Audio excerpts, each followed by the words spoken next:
Chicago's elite cared just as little about its own population, the half that were immigrants.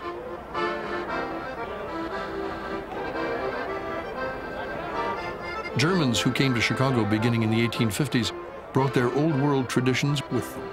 They enjoyed lager beer at Sunday picnics after church. They bring their kids. They have the Oompa bands, their picnics, their athletic contests, a Sunday out in Ogden Park on the north side of Chicago. They did everything together. None of these stand-up Irish saloons. Typical way for an Irishman to drink is to go to the saloon, order a whiskey, and stand there till he's perpendicularly drunk, and then he falls on the ground, and then you go home.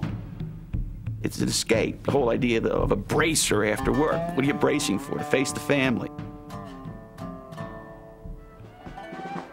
This is a different tradition, the German tradition. This is the America of the 6-day work week.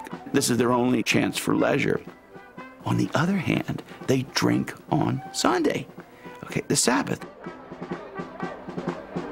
In 1855, Chicagoans elected Dr. Levi Boone mayor on an anti-immigrant ticket. A descendant of Daniel Boone, Dr. Boone had been a city physician during the cholera epidemic, which he blamed on immigrants.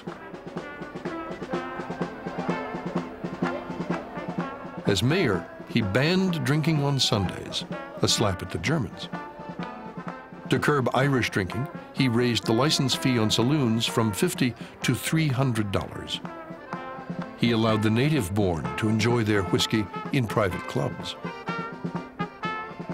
Mayor Boone was afraid with the Irish saloons and the German beer gardens that these would be, and they were, meeting places for the workers. This was the time they talked politics, where they talked over their grievances against the city and what was going on.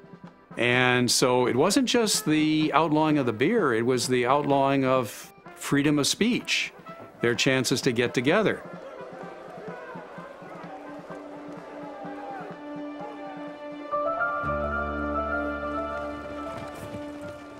On the day that violators of Mayor Boone's law were being tried, hundreds of Germans, joined by some Irish, ran across the bridges from their neighborhood north of the river and charged City Hall.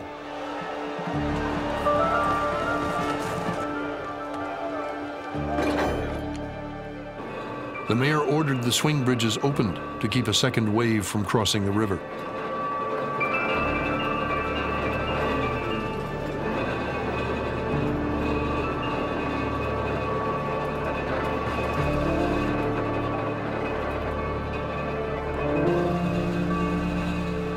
Germans caught on the bridges became sitting ducks for the police.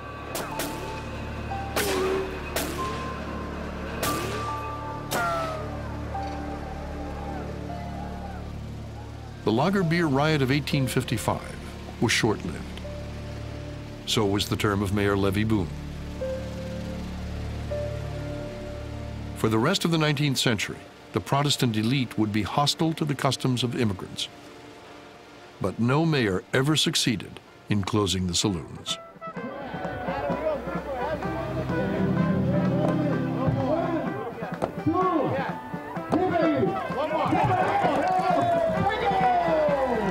Our thanks to our Alderman Gene Schulter, without whom this festival would not have been possible. Give me one, behind the one.